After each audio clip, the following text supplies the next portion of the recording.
నమస్తే welcome to reflection news. Rahul Gandhi Congress పార్టీతో అయినా ఇండియా కూటమితో అయినా ఎక్కడ పోటీకి దిగినా దారుణమైన ఫలితాలు వస్తున్నాయి.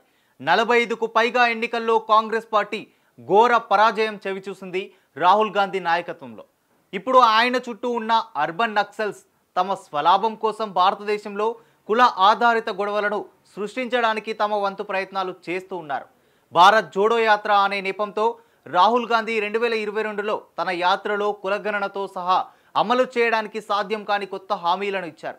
దేశంలోని అనేక సమస్యలకు కారణమైన తన పూర్వీకుల చర్యలు మరచిపోతారని అనుకున్నారో ఏమో, రాహుల్ గాంధీ ఇప్పుడు గొప్ప సంఘ సంస్కర్తగా నటిస్తున్నారు.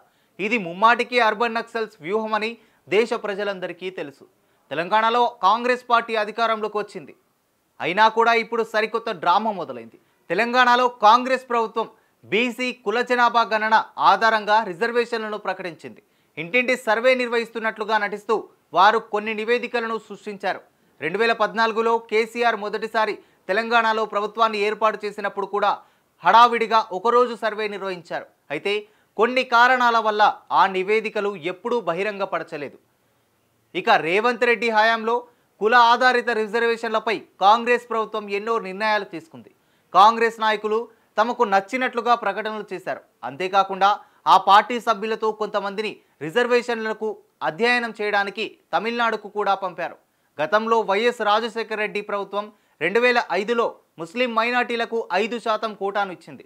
తర్వాత తెలంగాణ రాష్ట్రం ఏర్పడ్డాక కేసీఆర్ ప్రభుత్వం ముస్లిం రిజర్వేషన్లను 12%కి పెంచాలని అసెంబ్లీలో తీర్మానం చేసి 2017లో కేంద్ర ప్రభుత్వానికి పంపింది.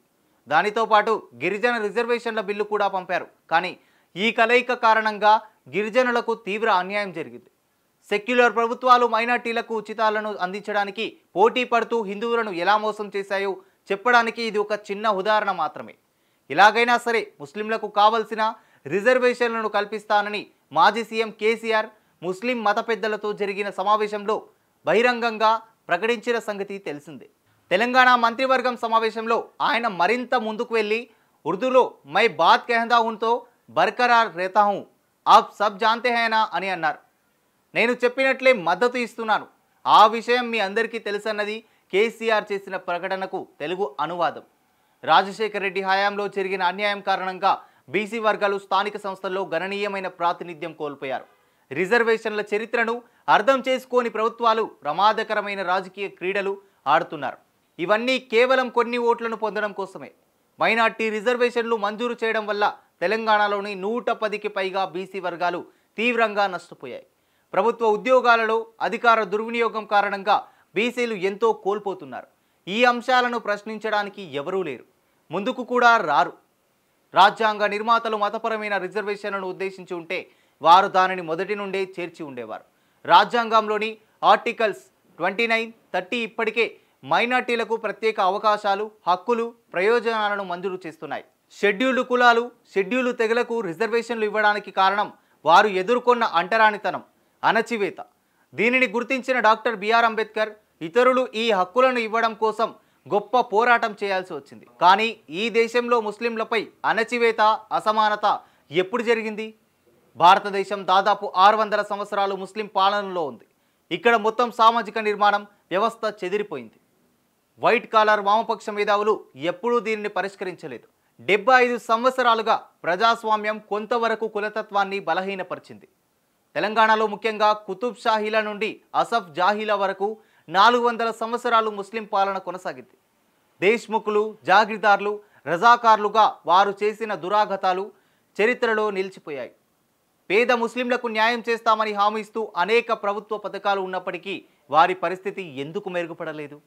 ఇది ప్రభుత్వ వైఫల్యమా లేదా ముస్లింల సామాజిక నిర్మాణంలో లోపమా? ఎవరూ దీని గురించి చర్చించరు.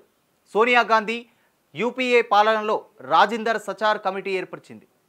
హిందూ సమాజాన్ని అస్థిరపరిచేందుకు మతహింస బిల్లును ప్రతిపాదించారు. ప్రజల నుండి తీవ్ర వ్యతిరేకత వస్తుందని భయపడి దానిని ఉపసంహరించుకున్నారు.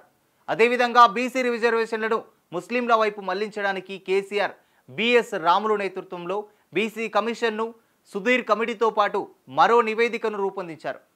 ఇప్పుడు కులగణన ముసుగులో రేవంత్ రెడ్డి అదే ప్రణాళికను అమలు చేస్తున్నారు.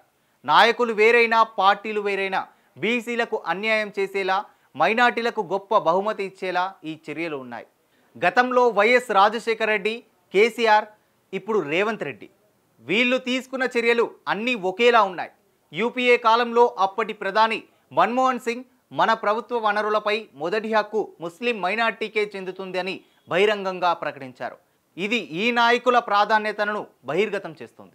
హిందువులు ఏమైపోయినా పర్వాలేదన్నది వీరి అభిమతం. ఈ బుజ్జగింపు రాజకీయాలంతా మైనార్టీలను బుజ్జగించడానికే. అందుకు ఉదాహరణగా నిలిచింది తమిళనాడు ప్రభుత్వం. తమిళనాడులో ఎస్సీలు, ఎస్టీలు, మైనార్టీలకు 69% రిజర్వేషన్లు మంజూరు చేసేలా ప్రణాళికలు సాగాయి. 1969లో తమిళనాడు ప్రభుత్వం ఏఎన్ సత్యానందన్ నేతృత్వంలో బీసీలకు ప్రయోజనం చేకూర్చడానికి బీసీ కమిషన్ను ఏర్పాటు చేసింది. ఈ నివేదిక ఆధారంగా బీసీ రిజర్వేషన్లు 25% నుండి 31% పెరిగాయి. ఎస్సీ రిజర్వేషన్లు 16% నుండి 18% పెరిగాయి. మొత్తం 49% చేరుకుంది. 1980లో బీసీ రిజర్వేషన్లను 50% పెంచారు. మొత్తం రిజర్వేషన్ కోటాను 69% తీసుకొచ్చారు. అయితే 1992లో ఇందిరా సాహ్ని కేసులో సుప్రీంకోర్టు రిజర్వేషన్లు 50% మించరాదని తీర్పు ఇచ్చింది. ఆ తర్వాత తమిళనాడు ప్రభుత్వం 1993లో ఒక తీర్మానాన్ని ఆమోదించి కేంద్రానికి పంపింది. చివరికి 76వ రాజ్యాంగ సవరణ ద్వారా ఈ అంశాన్ని 9వ షెడ్యూల్లో ఉంచారు. ఇప్పుడు తమిళనాడులో బీసీలు 30% రిజర్వేషన్లను పొందుతున్నారు. 26.5% బీసీ జనరల్, 3.5% బీసీ ముస్లింలకు ఉంది. అదనంగా అత్యంత వెనుకబడిన తరగతులు 20% రిజర్వేషన్లను కలిగి ఉన్నారు. ఎస్సీలు, ఎస్టీలు 19% రిజర్వేషన్లను అందుకుంటున్నారు.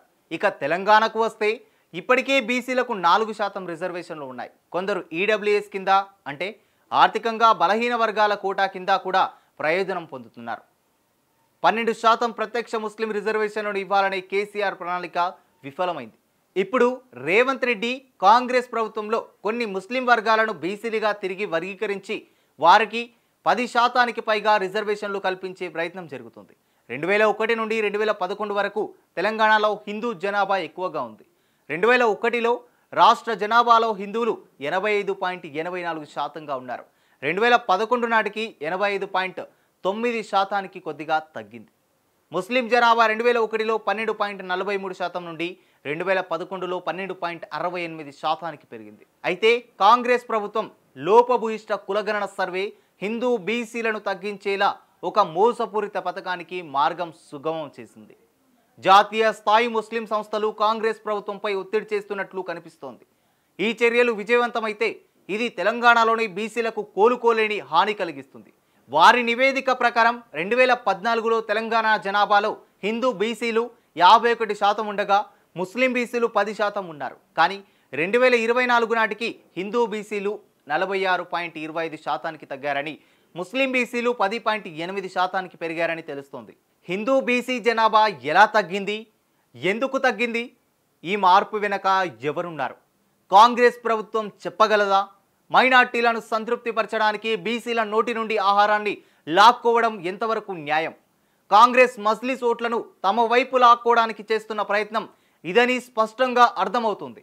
ఇప్పటికే స్థానిక సంస్థల్లో ముస్లిం రాజకీయ నాయకులు జనాభా బలం, రిజర్వేషన్ల ఆధారంగా గెలుస్తున్నారు. ఈ విషయాన్ని గ్రహించకుండా బీసీలు తీవ్ర అన్యాయానికి గురవుతున్నారు. రాజకీయ కారణాల వల్లే ఎన్నికలు లేకుండా స్థానిక సంస్థల్లో ముస్లిం నాయకులకు కోఆప్షన్ సభ్యులుగా నియమించే ఆచారం రాజశేఖర రెడ్డి హయాంలో ప్రారంభమైంది. కేసీఆర్ దీనిని బలోపేతం చేశారు. ఇది మైనార్టీ నాయకులు ఎన్నికలను ఎదుర్కోకుండానే ప్రభుత్వ అధికారాన్ని వినియోగించుకోవడానికి వీలు కల్పిస్తోంది. ఇప్పటికే మైనార్టీ హక్కులను రాజ్యాంగబద్ధంగా అనుభవిస్తున్నారు. పాఠశాలలు, కళాశాలలు, వైద్య కళాశాలలు, ఇంజనీరింగ్ కళాశాలలను మైనార్టీ వర్గాలు నిర్వహిస్తున్నాయి. ప్రభుత్వాలు ఈ సంస్థల కోసం ప్రత్యేకంగా కోట్లాది రూపాయలు మంజూరు చేస్తున్నాయి. ఈ సంస్థల నుండి ఎంతమంది పేద ముస్లింలు ప్రయోజనం పొందారో పరిశోధించి నివేదిక సమర్పించడానికి ఒక కమిటీని ఏర్పాటు చేయాలి. అక్రమాలు జరిగాయని తేలితే ప్రభుత్వం ఈ ప్రయోజనాలను రద్దు చేయాలి. కానీ అలా జరగడం లేదు. ముస్లింలను తమ వైపు లాక్కోవడానికి ప్రభుత్వాలు హిందువులను బలి చేస్తున్నాయి. ఈ రాజకీయ చదరంగంలో బీసీలు మోసపోతున్నారు. కాంగ్రెస్ ప్రభుత్వం ఆడుతున్న కొత్త నాటకం బీసీలను బలి చేయడం తప్ప మరొకటి కాదు.